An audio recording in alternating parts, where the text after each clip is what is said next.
मैं सबसे पहले तो माननीय पीयूष जैन जी को इस कार्यक्रम को करवाने पर और इनकी पूरी टीम का बहुत बहुत आभार प्रकट करता हूँ और धन्यवाद करता हूँ। मैं धन्यवादी हूँ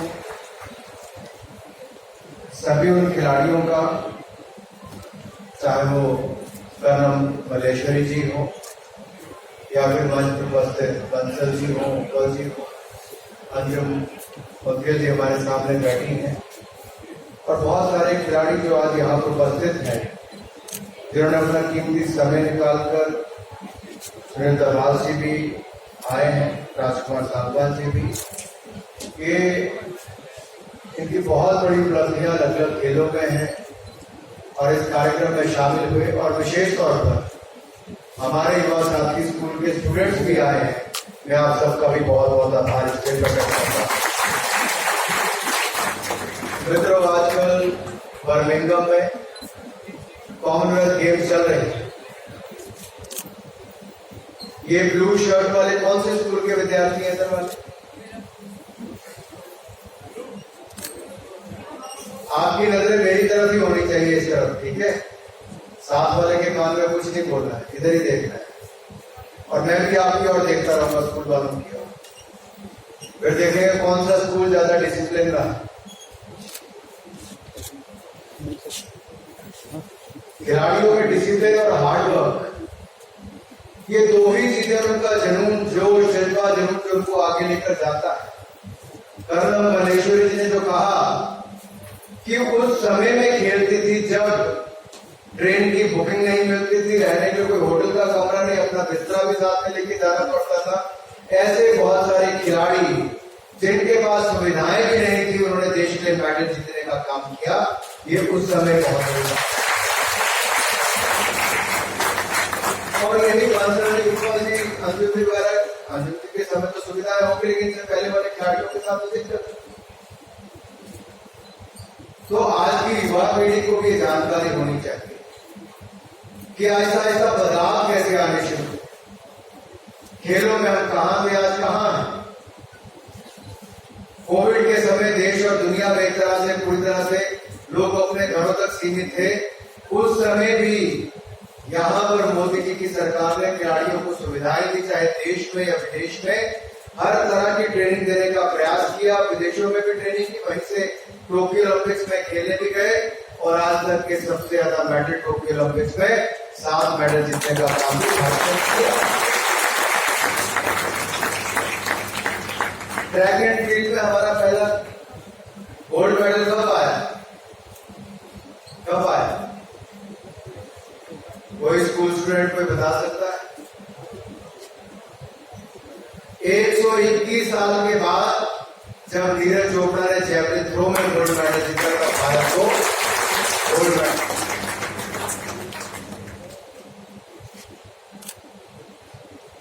और अभी कौन सी गेम चल रही है दुनिया भर में?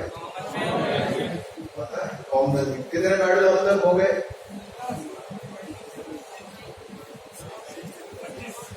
कोई 10, कोई 12, कोई 16, अरे भाई 26 हो गए।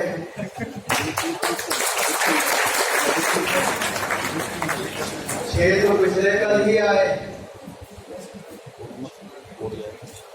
और जो कर्नम मलेश्वरी जी यहां से कह रहे हैं, देखिए फर्क क्या होता है। टारगेट ओलंपिक पोडियम स्कीम, ये प्रधानमंत्री नरेंद्र मोदी जी की सोच थी। मैं इसका चेयरमैन पहली बार बना जब रियो ओलंपिक से पहले, बहुत कम समय बना, और उस खेलों में हमने कैसे खिलाड़ियों को सुविधाएं देने उसके लिए प्रयास किए। आज भारत के खिलाड़ी को जो टारगेट ओलंपिक पोडियम स्कीम में आते हैं, उनका boarding, lodging, training, national and international event में पार्टिसिपेशन, यानी कि रहना, खाना, भोजन, सारी व्यवस्थाएं कोचिंग तक की भी भारत सरकार करती है, पूरा खर्चा वहन करती है। ऊपर से 6 लाख रुपया साल का जेब खर्च भी खिलाड़ी को देती है, जो आजकल कभी नहीं है। खिलाड़ी को खेल की चिंता करनी, खेलने पर ध्यान देना, आज बहुत सारे कॉर्पोरेट जगत के लोग भी आगे आए हैं ताकि खिलाड़ियों को उसमें सहयोग कर सके। आधारभूत ढांचा यानी कि स्पोर्ट्स इंफ्रास्ट्रक्चर ये भी लगातार इसमें सुधार हुआ है और मुझे कहते हुए प्रसन्नता है। अगर मैं तुलना करके कहूं कि 2010 से 2016 मात्र 62 प्रोजेक्ट देश में चल रहे थे 300 करोड़ रुपए की लागत से, आज हम 300 के लगभग प्रोजेक्ट चला रहे हैं 3000 करोड़ रुपया अब स्टेडियम बनेंगे, मैच बनेंगे, हॉकी की फील्ड बनेगी, फुटबॉल की ग्राउंड बनेगी, तब जाकर हमारे खिलाड़ी वहां पर जाकर खेल सकेंगे। युवाओं को अपने इलाके में कोई नया आधारभूत ढांचा दिखता है तो वहां पर जाने का प्रयास करता है। उस दिशा में हम लोग काम कर रहे हैं। अब तक हमने कॉमनवेल्थ गेम में 9 गोल्ड, 8 सिल्वर और 9 ब्रॉन्ज जीतने का काम भी किया है। तो सभी भारतीय खिलाड़ियों को आप सबके और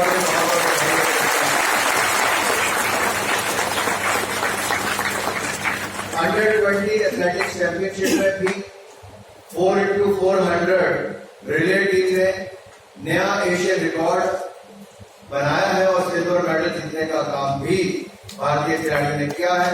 भरत श्रीधर, प्रिया मोहन, कपिल और कृपाल चौधरी ने ये काम करने का काम किया है।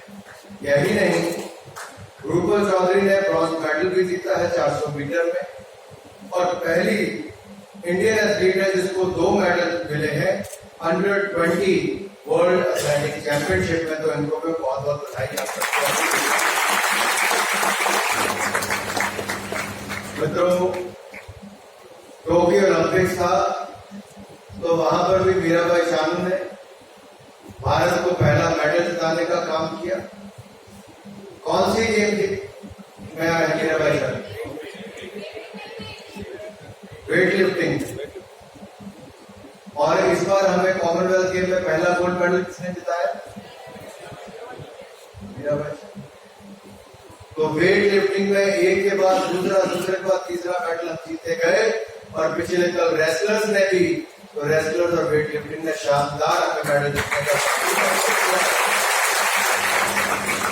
अब होता क्या था कि खिलाड़ियों की 2 दुविधाएं, एक डोपिंग कोई करता है और पकड़ा जाता है तो उसको खेलों पर प्रतिबंध लग जाता है, खिलाड़ी भाग नहीं ले सकता।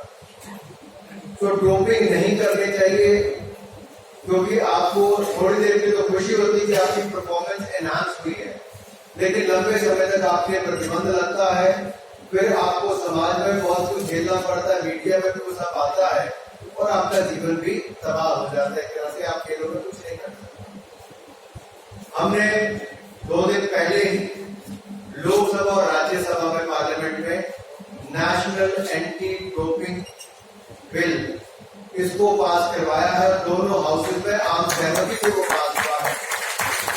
अब हम देश भर में इसे जागरूकता भी करेंगे। नेशनल डोप टेस्टिंग लेबोरेटरी हमने जवाहरलाल नेहरू स्टेडियम में दिल्ली में स्थापित कर दी है। 6000 टेस्ट साल के हम इसमें कर सकते हैं। आने वाले समय में और टेस्टिंग लैब हम खड़ी करेंगे। एक खिलाड़ी अगर डोपिंग करता पाया जाता है केवल उसका ही जीवन बर्बाद नहीं है, उसके ऊपर लगे करोड़ों रुपए भी बर्बाद होते हैं और मेडल जीतने वाला एक व्यक्ति उसका अपना भी करियर बर्बाद हो जाता है। इसलिए डोपिंग से बचाना बहुत जरूरी है। स्कूल से लेकर खिलाड़ियों तक ये जागरूकता अभियान चलना चाहिए और उसके हम लगातार प्रयास कर रहे हैं। आप देखेंगे जिम्स में या बहुत सारी दुकानों पर आजकल बड़े बड़े डब्बे आपको प्रोटीन पाउडर के पड़े हुए मिलते हैं। उसमें लिखता है कि मसल्स इतने बन जाएंगे, लोगों को लगता है पता नहीं इससे क्या होने वाला है, परफॉर्मेंस एनहांस होने वाली। लेकिन आपको अपने ऊपर निर्भर कर देते हैं और वो कितने ठीक है कितने गलत उसकी कोई जानकारी किसी को पता नहीं क्योंकि उसकी टेस्टिंग ही नहीं। मैंने national forensic science university Gujarat के साथ स्पोर्ट्स विभाग को अपने भारत सरकार को कहा है कि आप एग्रीमेंट कीजिए ताकि ये जो प्रोटीन पाउडर बाकी सब सप्लीमेंट्स हैं इसकी जांच हो कि युवाओं के लिए क्या ठीक है या क्या नहीं है और इसकी जानकारी भी उनको दी जाए ताकि हमारे युवा गलत हाथों में ना पड़े। और ये बहुत आवश्यक, नहीं तो जिम वाले की आधी दुकान इसी नाम पे चल रही है। आप जाते हो अपने लिए फिजिकल ट्रेनिंग करने, आप डब्बे के शिकार होकर रह जाते हो। फिर उनके कमाई का साधन एक वो भी बन जाता है, सप्लीमेंट जो है वो भी एक कमाई का साधन बन जाता है। तो क्या सही है क्या गलत है, उसके लिए भी हम लोग प्रयास करें। दूसरा, खिलाड़ी जीत कर आता था तो उसको अपने मेडल के बदले रिवॉर्ड पाना हो। मान लीजिए आपको मेजर ध्यानचंद खेल रत्न अवार्ड चाहिए, या आपको अर्जुना अवार्ड चाहिए, या आपको किसी भी अवार्ड के लिए अप्लाई करना है, या रिवॉर्ड चाहिए, कैश प्राइज आपको चाहिए, तो उन स्कीमों के लिए आप अप्लाई कैसे करते हैं? आप पहले अपनी एसोसिएशन फेडरेशन के पास जाते थे, फिर स्पोर्ट्स अथॉरिटी, फिर खेल मंत्रालय, कई बार तो एक साल से 3 साल लग जाते थे, लेकिन खिलाड़ी को पैसा नहीं मिलता। मैंने सारी प्रक्रिया को बदलकर अब कह दिया है, ऑनलाइन जाके आपको केवल अपना सर्टिफिकेट उस पर डालना है, फॉर्म भरना है, और आपको कहीं जाने की जरूरत नहीं। चंद दिनों के अंदर हम चेक करके आपको खाते में आपके पैसा सीधा ट्रांसफर कर देंगे। और इसमें इस प्रक्रिया को हमने शुरू कर दिया है। उमंग प्लेटफॉर्म पर आपको पैसा भी हो जाता है, उसमें मिल जाता है, बाकी प्रक्रिया भी आप कर सकते हैं। वेब पोर्टल खेल मंत्रालय ने बना दिया है। यही नहीं, जो खिलाड़ियों के welfare fund, Deendayal Upadhyay national welfare fund हमने बनाया, उसके लिए अगर आप चाहें तो वो भी आप वहां पर अप्लाई कर सकते हो, आपको मिल जाएगा। मित्रों, यही नहीं, शतरंज का नाम सुना है किसी ने? उसको आजकल क्या कहा जाता है? शतरंज भारत में हुई, लेकिन चलते चलते दुनिया भर में जब ये खेल के रूप में आए तो उसका नाम चेस भी हो गया। लेकिन भारत को कभी चेस ओलंपियाड करने का अवसर नहीं मिला। जो दुनिया के देश 3 से 10 साल पहले तय करते हैं कि वो कब अंतर्राष्ट्रीय टूर्नामेंट करवाएंगे, तो उनको 3 साल कम से कम आयोजन के लिए चाहिए। हमने मात्र 3 महीनों के अंदर चेस ओलंपियाड करना शुरू कर दिया है। सफल आयोजन भारत में हो रहा है।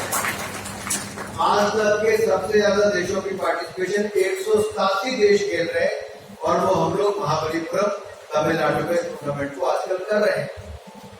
और उसके लिए जो टॉर्च रिले कभी नहीं चेस ओलंपियाड की होती थी, मैंने फिडे प्रेसिडेंट से बात की और टॉर्च रिले शुरू करने की बात की। हमने दिल्ली से उसकी शुरुआत की, प्रधानमंत्री मोदी जी आए, टॉर्च रिले की शुरुआत भी उन्होंने की। चेस ओलंपियाड की ओपनिंग सेरेमनी में भी प्रधानमंत्री मोदी जी आए।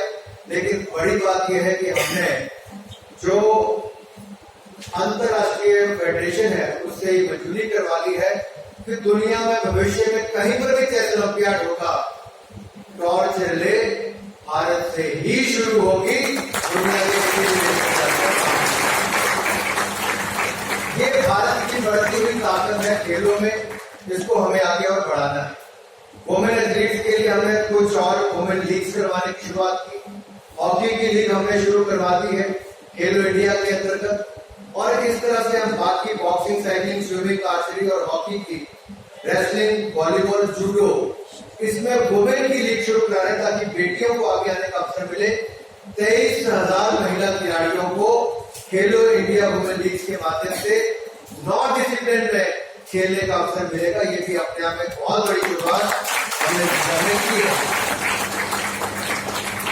नेशनल स्पोर्ट्स यूनिवर्सिटी लगभग 900 करोड़ रुपए की लागत से हम लोग इम्फाल में बना रहे हैं, मणिपुर में बना रहे हैं। ये भी अपने आप में बहुत बड़ी शुरुआत है। ट्रेडिशनल गेम्स, कोई बताएगा हमारे ट्रेडिशनल गेम्स कौन कौन सी है? खो खो,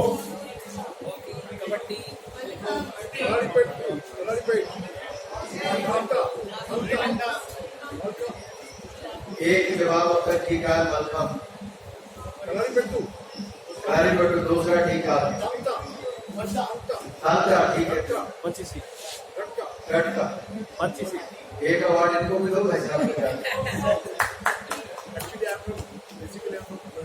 तो गटका, सांता, मलखम, बट्टू और योगासना भी ट्रेडिशनल, ये 5 ट्रेडिशनल गेम को भी खेलो इंडिया गेम के साथ जोड़ा गया है। अब उसका भी एक बहुत सफल आयोजन पूरे देश में हो रहा है। हमने national sports development fund national sports development fund, यानी कि कोई भी व्यक्ति अपना योगदान खेलों के विकास के लिए देना चाहे तो दे सकता है। इंडिविजुअल भी दे सकता है, इंस्टीट्यूशन भी दे सकता है, कॉर्पोरेट भी दे सकता है। और इसलिए मैं कहना चाहता हूं कोई भी देना चाहे, अब ऑनलाइन को हमने पोर्टल बना दिया है।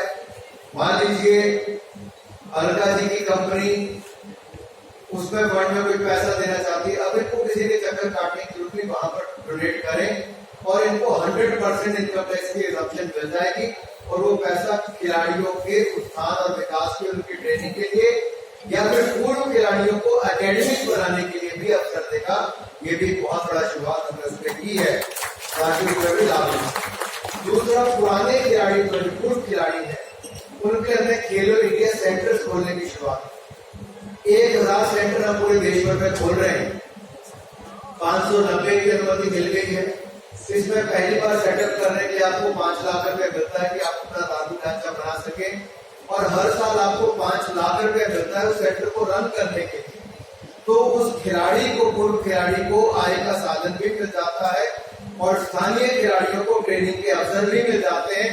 1000 सेंटर मतलब कि 1000 पूर्व खिलाड़ियों को देश भर में स्वरोजगार के अवसर भी और लाखों खिलाड़ियों को ट्रेनिंग के अवसर भी एक साथ देने की शुरुआत भारत सरकार ने, मोदी सरकार ने कर दी।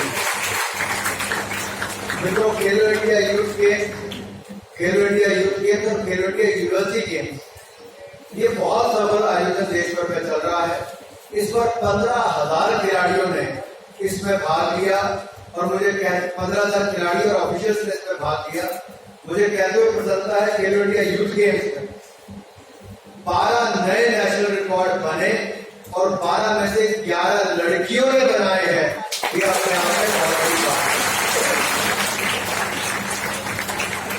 है। अधिकतर देखा जाता था क्योंकि कोई मंत्री बने या कोई अधिकारी आए, वो ज्यादातर पोस्ट ऐसी बनाते हैं कि किसी अधिकारी को लगाना है, किसी एमटीएस को लगाना है, क्लर्क, पियोन, ऐसे लोगों को लगाना है ताकि उनकी खिदमत होती रहे। मैंने आते ही 2 दशक यानी कि 15 साल पुरानी मांग कि कार्डर रिस्ट्रक्चरिंग करनी है, पोस्ट सरेंडर करनी है और कोचेस की भर्ती करनी है और साइंटिफिक कार्डर को बढ़ाना है, उस दिशा में मैंने आते ही अनुमति दे दी और पिछले कुछ महीनों में मैं 400 नए कोचेस को रखने का काम किया है, जो अपने आप में एक पहली बार इतने कम समय में चंद महीनों के अंदर 400 नए कोच भी रखे और साइंटिफिक कार्डर को बढ़ाने का काम भी हमने पूरा कर दिया। मतलब जो हमारे चैंपियंस खेल जीत कर आते हैं वो हमारे युवाओं से मिले, उनको स्कूल में भेजने की बात की। पीयूष जी से मेरा बहुत देर पहले से एक बात चलती थी कि देश भर में लाखों ऐसे पोस्ट है फिजिकल एजुकेशन टीचर्स की जो खाली पड़ी। प्राइवेट स्कूलों, सरकारी स्कूलों फिजिकल एजुकेशन टीचर को रखने को जल्दी राजी नहीं होता है। आखिरकार फिजिकल एजुकेशन टीचर की अगर स्किल्स को और बढ़ा दिया जाए और उनको एक तो खेलों की जानकारी और दे दी जाए तो उनका स्तर भी थोड़ा और ऊपर बढ़ जाएगा। बेसिक के साथ साथ उसको स्पेसिफिक ट्रेनिंग देने का काम भी होगा। आपदा के समय, कोविड-19 पैंडेमिक के समय मैंने ई खेल पाठशाला की शुरुआत और ऑनलाइन ट्रेनिंग उनकी हमने शुरू कर। हमने हजारों ऐसे फिजिकल एजुकेशन टीचर्स को ना केवल ऑनलाइन ट्रेनिंग दी बल्कि किसी एक खेल के को पूरी जानकारी कुछ एक लेवल तक का बनाने का उनको प्रयास किया ताकि वो अपने स्कूल में उस गेम को लेकर बच्चों को जागरूक भी कर सके, कोचिंग भी कर सके।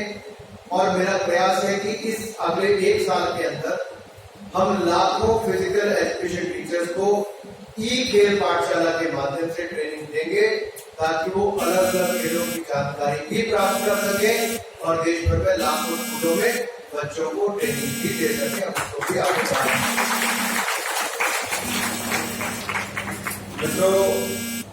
फिट इंडिया कैंपेन प्रधानमंत्री मोदी जी ने खेलो इंडिया और फिट इंडिया 2 कैंपेन शुरू किए। फिट इंडिया क्विज हमने अभी किया और उसमें स्कूल काम के जीते हैं जो टॉप 4 स्कूल आए। पूरे देश भर में जिला से लेकर राज्य स्तर तक की कॉम्पिटिशन हुए।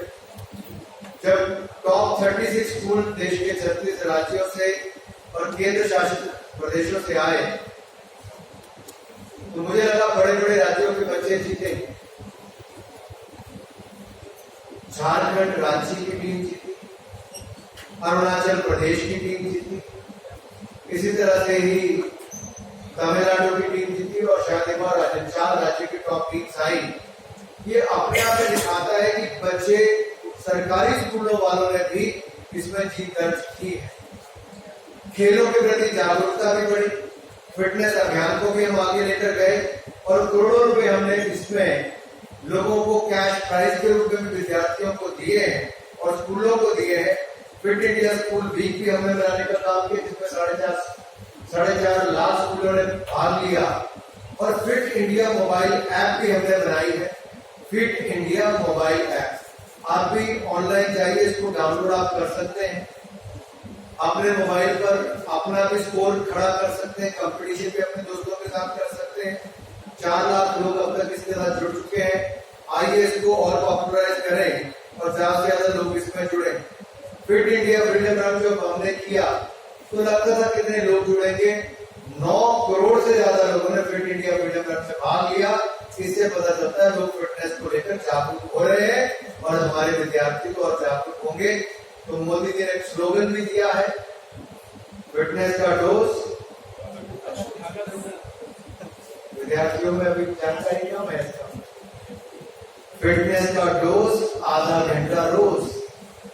आधा घंटा भी अगर आप अपनी फिटनेस पर ध्यान देते हैं तो आप शारीरिक और मानसिक तौर पर स्वस्थ हो। आप कभी ये देख लेना, आप में से बहुत सारे लोगों को आधा घंटा 15 दिन लेकर के देखिए आपके जीवन में क्या बदलाव। कोई गेम खेलिए, चाहे वॉक कीजिए, रन कीजिए, वॉलीबॉल खेलिए, बास्केटबॉल, कबड्डी, कुछ भी खेलिए, ये भागिए बेशक, कोई इक्विपमेंट नहीं चाहिए, भागना आधा घंटा, आपको बदलाव नजर आएगा। अपनी क्षमता, इम्यूनिटी लेवल भी बढ़ेगा और आपके अपना फिटनेस लेवल भी बढ़ पाएगा। हमने बहुत सारे काम और किए, लेकिन मैं उसको बोल के आपको बोर नहीं करूंगा, लेकिन इतना ही कहूंगा कि ऐसी कॉन्फ्रेंस इसलिए जरूरी है कि जहां एक और भारत खेलों में अच्छा कर रहा है, खिलाड़ी अच्छा कर रहे हैं, भारत सरकार सुविधाएं अच्छी दे रही है, अलग अलग राज्यों ने भी अच्छे काम करने शुरू किए हैं। खेल राज्यों का विषय है, राज्यों को ज्यादा करना चाहिए, लेकिन हम केंद्र सरकार की ओर से, मोदी जी की सरकार की ओर से कोई कमी नहीं छोड़ते। जब 2014 में हमारी सरकार आई तो 800 करोड़ रुपए का बजट होता था, जिसको बढ़ाकर हमने लगभग 2400 करोड़ रुपए का बजट कर दिया, 3 गुना ज्यादा कर दिया है, ताकि यातायात की सुविधाएं मिल सके। आगे और बढ़ाना है। बहुत सारे हमारे पूर्व मंत्री अभी यहाँ पर अपना पैनल डिस्कशन करेंगे। पीयूष, मेरा आपसे अनुरोध रहेगा कि आप इस पैनल डिस्कशन में क्या निकलता है उसकी जानकारी मुझे कम से कम एक पेपर पे लिख के जरूर भिजवाए, ताकि खेल मंत्रालय में ऐसे कार्यक्रमों की जानकारी आए कि हमारे पूर्व खिलाड़ी क्या सोचते हैं, अभी क्या क्या और सुधार करने की आवश्यकता है। और इसी तरह से ही आपके जो कॉर्पोरेट जगत से जुड़े हुए लोग हैं, हल्का जी में बाकी हो, वो ये भी बताएं कि कॉर्पोरेट जगत को आगे और कैसे जोड़ा जा सकता है, ताकि हम सब एक टीम के रूप में काम करें। खेल स्पोर्ट्समैन स्पिरिट से आगे चलती है, खेल राजनीति से ऊपर आकर ज्यादा आगे बढ़ सकती है, खेल डिसिप्लिन और हार्ड वर्क के साथ ही खिलाड़ियों को आगे बढ़ने का अवसर मिलता है। इसलिए आइए टीम इंडिया के रूप में काम करें। हम किसी जाति, धर्म, संप्रदाय, ये खेलों में नहीं होता है। जब मैं क्रिकेट खेलता था, पंजाब की टीम का कप्तान था या नॉर्थ जोन का कैप्टन था, हम ये बिल्कुल नहीं देखते थे कि एक बाल्टी में, उस समय तो एक बाल्टी में पानी होता था, तो आजकल बोतलें रखने का रिवाज शुरू हुआ आपके यहाँ पे। वहां एक बाल्टी रखते थे और एक ही मग होता था, उसी के साथ सारे पानी पीते थे। और कई जगह तो प्लेट तो दूर की बात, हमारे पत्तल होते हैं, उसी पत्तल में खाना दे दूं के तो वैसे भी काम चलता है। तो कोई ये नहीं देखता किसकी बैकग्राउंड क्या है, कौन अमीर है, कौन गरीब है। खिलाड़ी केवल टीम भावना के साथ खेलते हैं। ये टीम स्पिरिट भी खड़ी करता है, स्पोर्ट्समैन स्पिरिट भी खड़ी करता है। इसलिए अपने जीवन में किसी न किसी खेल को जरूर धारण करें, यानी कि अपनाएं, खेलना शुरू करें। ये आपको फिजिकली फिट भी रखेगा, मेंटली फिट भी रखेगा, आज आपको लगेगा कहाँ हमें कह रहे कि आधा घंटा खेलेंगे, हमारे पास तो आधा घंटा है नहीं, हम तो मोबाइल फोन पर आधा घंटा ज्यादा लगाएंगे। मोबाइल फोन आधा घंटा रख दोगे कोई फर्क नहीं पड़ेगा, लेकिन आधा घंटा अगर ग्राउंड पे या सड़क पे भागने पे लगा दोगे तो पूरे जीवन याद रखोगे, फिट रहोगे। आज मेरी बात इस भाई के नाते, आज मैं खेल मंत्री के नाते, एक भाई के नाते आपको कह रहा हूं, मैंने जो फिटनेस उस समय की होगी वो मुझे आज भी काम आता। मैं आज भी 19 घंटे तो कम से कम रोज का काम करता ही हूँ, इससे कम नहीं करता। और वो तभी कर सकता हूँ कि मैं फिजिकली और मेंटली फिट हूँ।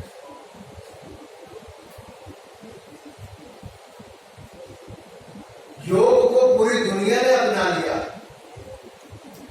2014 में जब मोदी जी मेडिटेशन है तो जनरल असेंबली में जाकर उन्होंने योग को अपनाने की दुनिया को कहा, दुनिया के सारे देशों ने यूनानिमसली इसको पास किया। आज 21 जून को दुनिया के 197 से ज्यादा देश एकजुट होकर योग को अपनाते हैं, योग करते हैं। देश ही दुनिया भर में योग ने अपना जो मान और नाम कमाया है, वो मेरे विद्यार्थियों से भी आगे रहेगा। योग हो या कोई और खेल हो, अवश्य अपनाएं, फिट रहे, क्योंकि भारत का वर्तमान भी आप है और भारत का भविष्य भी आप ही है। और मुझे खुशी हो रही है, मैं युवाओं के हाथ में तिरंगा झंडा देख रहा। तिरंगा झंडा इसलिए मैं कहता हूं, आजादी के 75 वर्ष हम मना रहे हैं। आजादी दिलाने के लिए तो आप में से किसी ने बलिदान नहीं किया, ना कोई योगदान किया, लेकिन जिन लोगों ने बलिदान दिया है, क्या आप अपने उस जिला में कौन ऐसे स्वतंत्रता सेनानी है, क्या उसकी जानकारी आप में से किसी के पास है? क्या आप अपने बुजुर्गों में से किसी से जाके पूछेंगे कि हमारे इलाके में कोई ऐसा बुजुर्ग है जिसने भारत के स्वतंत्रता संग्राम में अपना योगदान किया? यह स्वतंत्रता के बाद भी देश को आगे बढ़ाने के लिए किसका बहुत बड़ा योगदान हो? ये जानकारी हमें अपने क्षेत्र में भी होनी चाहिए, क्योंकि हमें केवल वही जानकारी प्राप्त नहीं करनी, हमें अमृत काल यानी कि अगले 25 वर्ष जब हम शताब्दी समारोह सन 2047 में मनाएंगे, तो अगले 25 वर्षों में देश के नागरिक होने के नाते आप किस क्षेत्र में योगदान देंगे?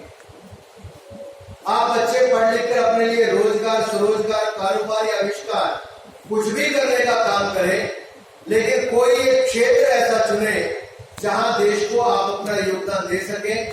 चाहे अपने इलाके को सफाई करने की बात हो, या अपने इलाके में किसी गरीब के बच्चे को पढ़ाने की बात हो, या अपने इलाके में पर्यावरण को लेकर बढ़ावा देने की बात हो, या आपको लगता है सस्टेनेबल डेवलपमेंट को लेकर आप क्या काम कर सकते हो। कोई भी विषय आपके मन में हो जो आप बदलाव अपने जीवन में देखना चाहते हो, आप उस बदलाव के साथ जुड़िए।